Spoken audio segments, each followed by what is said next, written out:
Yoga day था, योगा दिवस मनाया जा रहा था और बहुत सारे बीजेपी नेता का लगातार योगा डे पर वीडियो, मतलब उनकी पिक्चर जो है, हमेशा पीएम मोदी की भी पिक्चर सोशल मीडिया पे बहुत ज़्यादा तेज़ी से वायरल थी और बहुत सारे लोगों ने देखा कि उन्होंने कैसे अपने योगा डे को मनाया और कैसे सेल्फी ली, कैसे कैसे बीजेपी के नेताओं ने अपना योगा डे मनाया और उस सेल्फी को लेकर सोशल मीडिया पे डाला।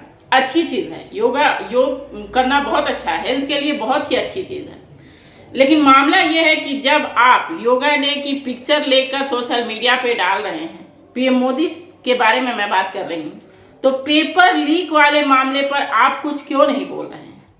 जब इस मैटर को, जो आप एक पीएम मोदी के द्वारा इसको देखा जाता है कि वो जब प्रधानमंत्री बने तो इस दिवस को मनाया जा रहा है और बहुत योग जो है बहुत ज़िंदगी का अहम हिस्सा है, इसको कोई नकार नहीं सकता है। मैं उसके लिए मतलब उसको रोकने की बात नहीं करी, वो हेल्थ के लिए बहुत ज़रूरी है, चाहे किसी भी एज के लोग हों, उस एक्सरसाइज करना, अपने हेल्थ के बारे में सोचना बहुत अच्छी बात है। लेकिन जिस तरह आप इसको ज़रूरी बात समझ रहे हैं, उसी तरह ज़रूरी बात पेपर लीक का भी मामला है। जिस तरह नीट का पेपर लीक हुआ है और कांग्रेस लगातार घेराव कर रही है, जो भी विद्यार्थी हैं वो भी लगातार रोड पे आ रहे हैं और अपनी मांगे ला रहे हैं कि आखिर बार बार ये पेपर लीक वाला मामला क्यों आता है, हर परीक्षा में इस टाइप की धांधली क्यों हो रही है। उस पर पीएम मोदी का अभी तक कोई भी जवाब नहीं आया है। उनके दिमाग में, कांग्रेस का कहना है जहाँ तक, कि उनके दिमाग में ये चल रहा है कि मेरा स्पीकर कौन होगा। पहले बीजेपी अपनी पार्टी बचाने में लगी है, उसके बाद पेपर लीक। बीजेपी के लिए पेपर लीक के मामले से ज्यादा लोकसभा में स्पीकर कौन होगा ये प्रमुख मुद्दा बन गया है। इस पर वो ज्यादा फोकस कर रही है कि हमारा लोकसभा में स्पीकर कौन होगा, जबकि नीतीश कुमार नहीं लग रहा है कि बीजेपी को सपोर्ट कर रहे हैं। जब नीतीश कुमार मतलब खामोश हो जाए तो समझिए कि वो भारी चिंता में हैं और कहीं भी कभी भी पार्टी बदल सकते हैं।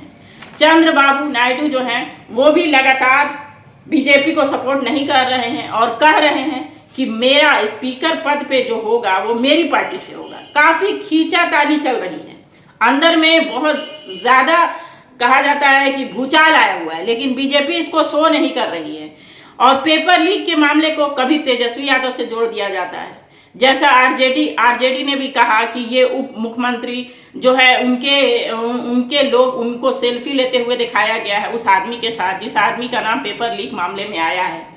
तो लगातार कभी कोई ये पार्टी पर आरोप लग रहा है, कभी वो पार्टी पर आरोप लग रहा है, कभी इस दल ने ये काम किया। सेटिंग तो होती है, इसमें कोई दो राय नहीं है, हर जगह सेटिंग होती है, लेकिन इस तरह की सेटिंग से बच्चों के भविष्य को क्या आप कर सकते हैं, तार तार कर दिया है। एक मैटर मैं आप लोगों से रखना चाहूँगी कि अगर पेपर लीक हुआ है, परीक्षाएं रद्द हो गई, तो इसमें सबसे ज़्यादा परेशानी उन छात्रों को होगी जिसने कड़ी मेहनत करके अपना पेपर दिया और अच्छा रिजल्ट आया। और जो पेपर जिसने पैसा देकर सेटिंग किया था उनकी तो बात ही नहीं किया जा सकता है, उनके लिए एग्ज़ाम देना ना देना बराबर है। लेकिन अगर फिर से परीक्षाएं हुई, नीट की फिर से परीक्षाएं हुई, तो जो छात्रों ने पहले एग्ज़ाम बड़ी ईमानदारी से, बड़ी तैयारी के साथ दिया और बड़ी अच्छा नंबर उनका आया, उनके लिए कितना परेशानी का ये सबब बन जाएगा, ये परीक्षा उनके लिए कितनी परेशानी लाएगी, ये एक छात्र जीवन के लोग ही समझ सकते हैं। ये एक छात्र समझ सकता है, उसके पेरेंट्स समझ सकते हैं, एक छोटे रूम में पढ़ने वाला छात्र समझ सकता है कि वो एक टाइम का खाना खाकर किसी भी तरह अपने एग्ज़ाम की तैयारी किया और उसके बाद एग्ज़ाम दिया, उसके बाद धांधली हुई, एक मजाक बनकर रह गया है। इससे अगले देश में गलत संदेश जा रहा है। ये घर में जो कहता है आदमी कि देश में तो इसका किरकिरी हो रहा है, सभी पार्टियां, जब देश का बदनामी होता है तो वो देश, दूसरे देश में ये नहीं देखा जाता है कि बीजेपी की बदनामी हो रही, कांग्रेस की बदनामी हो रही है, आरजेडी की बदनामी हो रही है, नीतीश कुमार की बदनामी हो रही है, ये नहीं देखा जाता है। हमारे देश की बदनामी हो रही है, ऐसी घटनाओं से हमारे देश की बदनामी हो रही है। और अगर ऐसी घटनाएं लगातार हो ही रही हैं, बीजेपी अभी तो सरकार में है, तो मैं उसी पर आरोप लगाऊंगी और कोई भी उस पर आरोप लगाएगा कि अगर बीजेपी सरकार में है, अगर इसको हैंडल नहीं कर सकती है तो क्या जरूरत है ऐसा पेपर देना। राहुल गांधी का साफ कहना है कि बीजेपी इस मतलब एजुकेशन सिस्टम को अपने अंडर में कर चुकी है और एक तरह से छात्र को डराया जा रहा है कि आप आवाज़ नहीं उठाएं। छात्र बार बार कह रहे हैं कि अगर कोई पोस्ट हम लोग डाल रहे हैं तो उसको डिलीट किया जा रहा है। मतलब एक यूट्यूब और एक सोशल मीडिया ही है जो अच्छे लोगों की आवाज़ को बुलंद कर रहा है। नहीं तो अपने अच्छे लोगों की आवाज़ को हर तरह से दबाने के लिए सरकार हर जगह से कोशिश कर रही है, लेकिन दबाने में वो नाकामयाब हो रही है, जिसका रिजल्ट इस बार दिख गया है चुनाव में। लेकिन फिर भी बीजेपी लगातार अपने गलत कारनामों को अंजाम दे रही है और वो अभी भी बाज नहीं आई है। अयोध्या इसका साक्षात सबूत है कि आप धर्म पे राजनीति नहीं करेंगे। वहाँ के लोगों ने बता दिया कि आप धर्म पे राजनीति नहीं करें, आप रोजगार पे काम करें, आप महंगाई पे काम करें।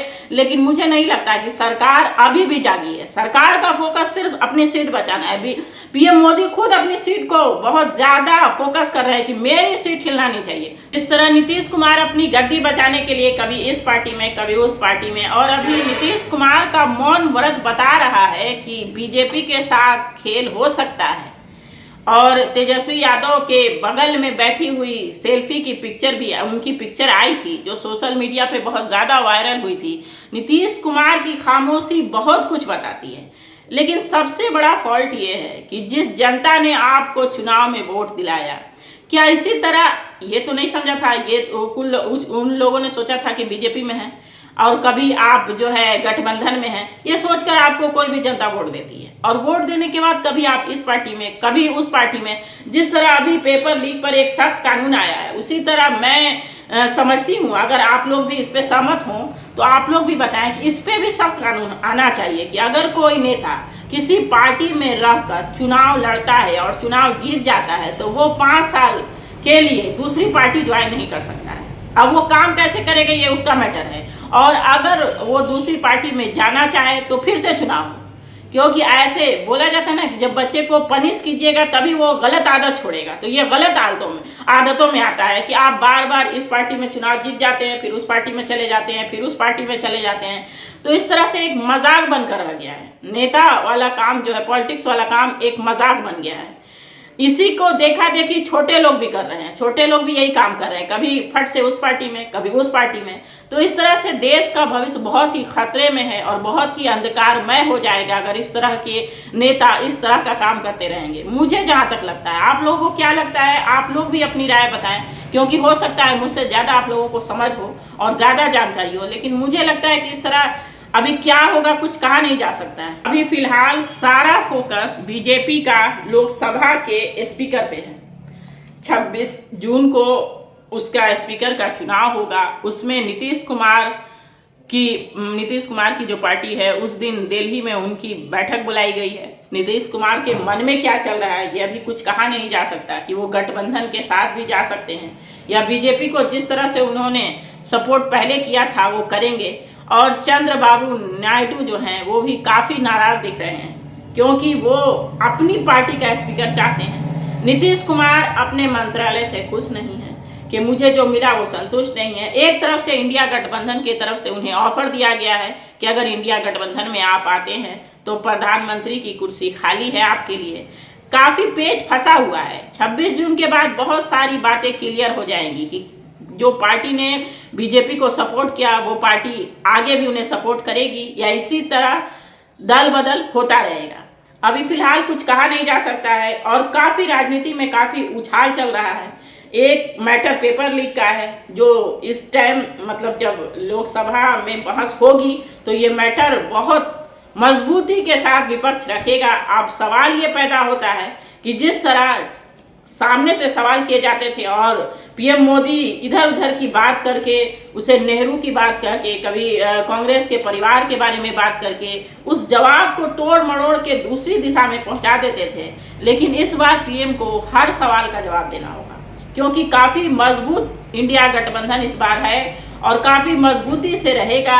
और इस बार उम्मीद है कि राहुल गांधी के साथ प्रियंका गांधी भी होगी, तो 2 बार होगा, इसलिए काफ़ी मुश्किल पैदा करेगा बीजेपी के लिए और खास करके पीएम मोदी के लिए, क्योंकि प्रियंका गांधी ने यूपी की कमान संभाली थी चुनाव के समय और रिजल्ट आपको साफ दिख रहा है कि यूपी की गद्दी हिल चुकी है।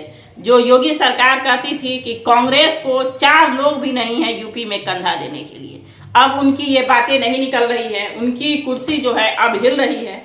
अखिलेश यादव भी काफ़ी मजबूती से वहाँ आए हैं और अब यूपी से काफ़ी मजबूती से इंडिया गठबंधन आया है और अब सवाल करेगा। तो राहुल और प्रियंका के खास सवालों से कैसे पीएम मोदी बच पाएंगे और कैसे बीजेपी उनके सवालों को कैसे जवाब देगी, किस तरह से उस मैटर को हल करेगी, काफ़ी देखने वाली चीज़ होगी और बहुत दिलचस्प चीज़ होगी। जो लोकसभा में जब किसी मैटर पे बहस होगी तो हम लोगों को ज़रूर देखना चाहिए, क्योंकि अब इधर उधर की बात नहीं होगी। राहुल और प्रियंका डायरेक्ट मुद्दे पर बात करेंगे, इंडिया गठबंधन डायरेक्ट सवाल करेगा और डायरेक्ट ही जवाब देना पड़ेगा। फिलहाल आप लोगों को अब ये वीडियो अगर पसंद आ रहा है तो आप इसे आगे शेयर करें, लाइक करें और सब्सक्राइब करें और मुझे अपना प्यार दें, क्योंकि आप लोगों के सपोर्ट के बिना मैं आगे नहीं बढ़ सकती हूँ। मेरी छोटी सी कोशिश है कि अपने शब्दों में आप लोगों को जनता की राय या सरकार में क्या हो रहा है वो दिखाऊं, क्योंकि बड़े बड़े लोग, महारथी लोग हैं, हमारी उनके सामने बैठने की नहीं ताकत है और बहुत से लोग ऐसे हैं जो बहुत अच्छी जानकारी देते हैं। लेकिन मैं मतलब जहाँ तक मानती हूँ कि अगर आप लोग सपोर्ट करेंगे तो मैं भी आगे आप लोगों की सेवा में हमेशा आगे आऊँगी और जहाँ भी मुझे आप पुकारेंगे मैं आपको सेवा देने के लिए तैयार रहूँगी। धन्यवाद।